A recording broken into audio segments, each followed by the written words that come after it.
सो आज की वीडियो है टॉय जो आर्मी बन जाती है तो उसके अकॉर्डिंग है।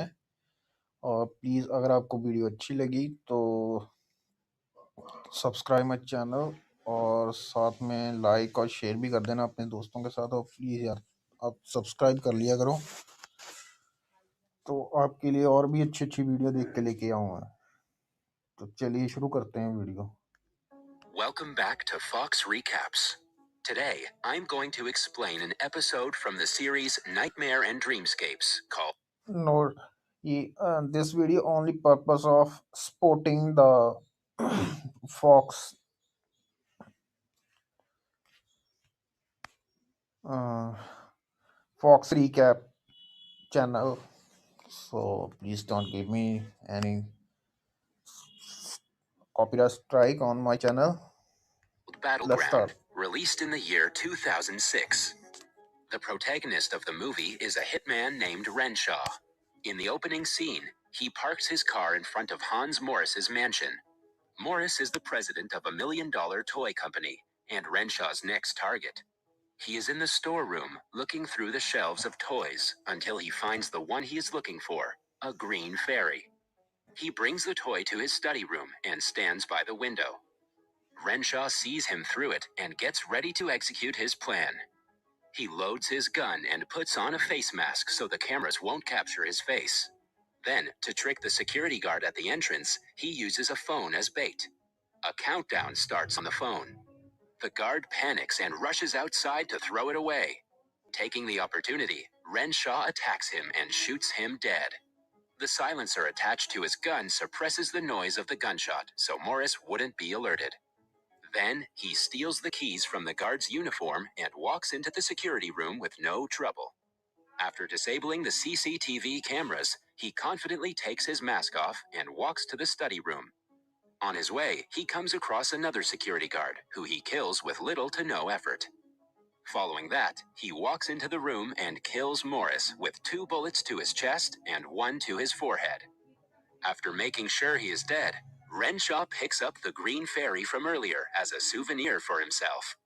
He also notices a picture of Morris's mother on the table with a note written on the bottom. Renshaw doesn't think much of it and leaves. In the next scene, he is on an airplane flying back home. He texts his client about the successful murder and enjoys the ride. A passenger sitting beside him asks him for a piece of gum.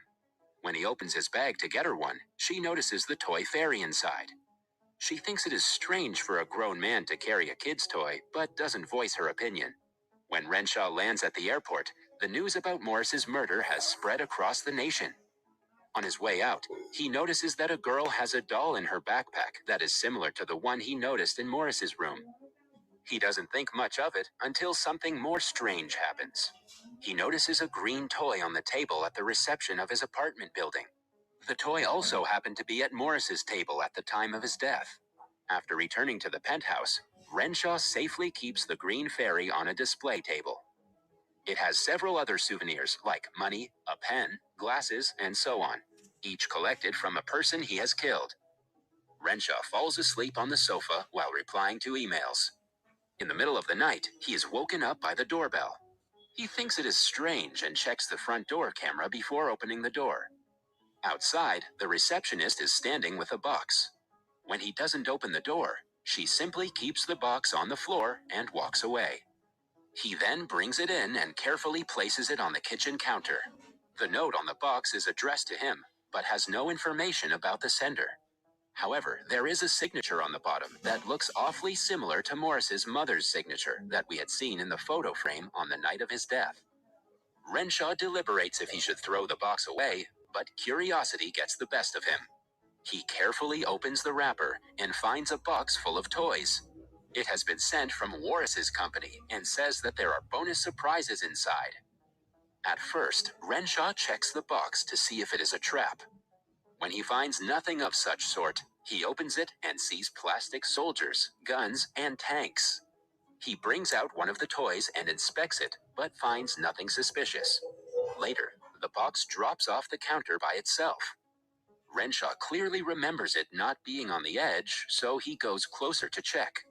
To his utter surprise, the toy soldiers from inside the box are missing.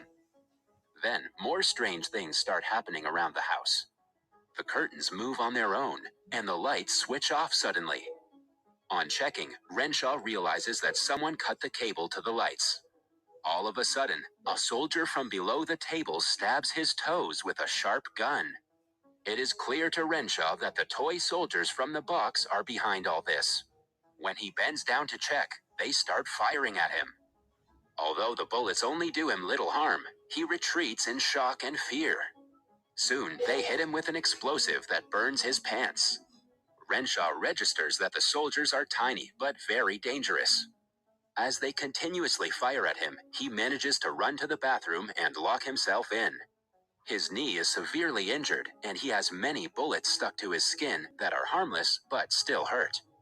Then, Renshaw uses a hand mirror to check what's going on in the living room. To his dismay, they are firing at the light bulbs so the room would go dark. When the soldiers notice him, they throw a cannonball towards him that breaks his mirror. Agitated, Renshaw goes to his room from the other door and retrieves his gun. He uses it to threaten them and get to the kitchen. From the cabinet, he brings out a rifle and showers them with several rounds of bullets. Suddenly, everything goes silent as the soldiers back off in fear. Renshaw uses the opportunity to move the couch cushions so they wouldn't have a place to hide. When they make no more noise, he flips the entire couch over and sees their dead bodies lying beneath. The surviving ones help the others and get them on a jeep. Renshaw watches in awe, not being able to believe his eyes.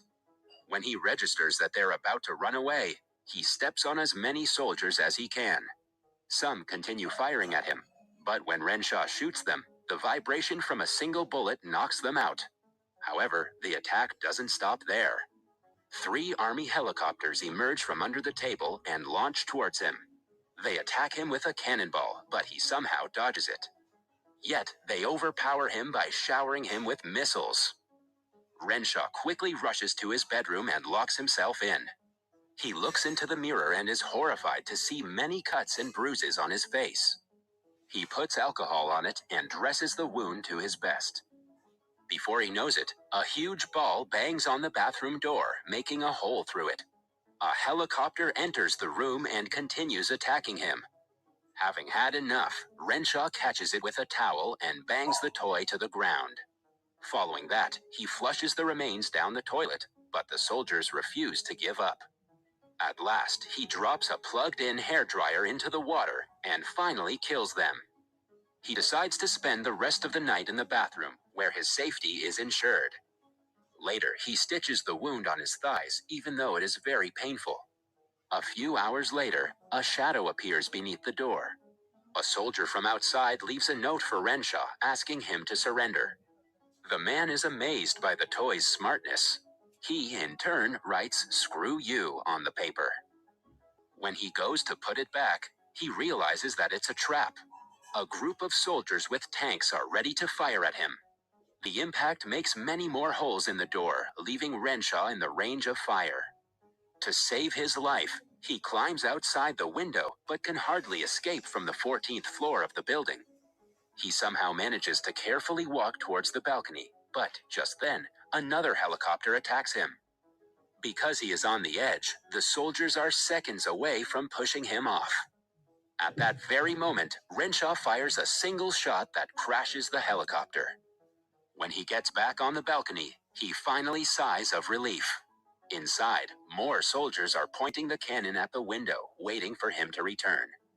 A while later, he thinks of a plan. He distracts the soldiers using a rubber duck in the swimming pool. Then, he attacks them with a fire extinguisher from the other side. As they try to run away, another group of soldiers catches his attention. They circle around him on a jeep while firing repeatedly. Renshaw uses a lighter and a spray to create a flamethrower and burn them alive. He even gets a knife and chops their bodies into pieces out of anger. Following that, he returns to the group that is fighting the fire extinguisher and smashes them with a box. At last, all the soldiers are killed. Renshaw lies down with the burnt plastic and moves it around. To make sure all of them are dead, he counts them and matches them to the number on the box. When the numbers match, he is finally relieved. but he forgets to consider the bonus surprise that was written on the back of the box. He drinks and takes a swim to relax. Suddenly, someone cuts his wrist from inside the water. He instantly comes outside and sees that he needs immediate stitching. He uses a needle and a thread and stitches the cut to the best of his abilities. Then he decides to leave the penthouse so the remaining soldiers wouldn't attack him again.